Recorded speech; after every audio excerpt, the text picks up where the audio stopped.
ধরে রাখা গেল না। এমনিতে এনাদের আনাটা কঠিন, তার চেয়েও ধরে রাখা কঠিন।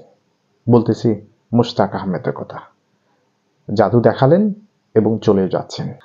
ভাবা যায় সবেমাত্র বাংলাদেশের ক্রিকেট ইতিহাসে একজন জেনুইন লেগ স্পিনার ভালো করা শুরু করলো।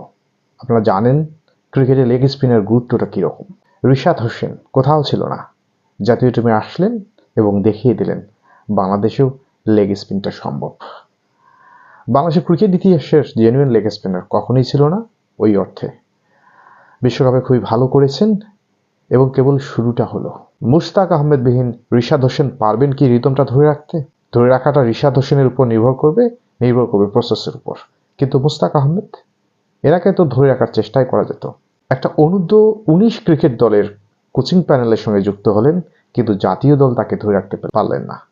হ্যাঁ, মুশতাক আহমেদ ইংল্যান্ড অনূর্ধ্ব-19 দলের সঙ্গে যোগ দেবেন বাংলাদেশ জাতীয় ক্রিকেট টিম ছেড়ে। কেন গেলেন মুশতাক আহমেদ?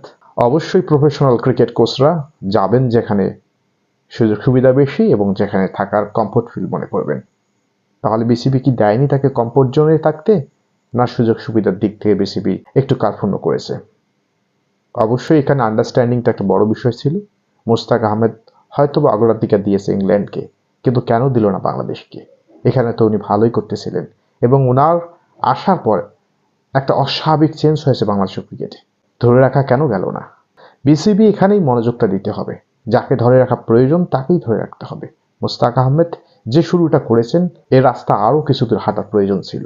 হলো না, ধরে রাখা হলো না, মুশতাক আহমেদকে বিদায় দিতেই হলো।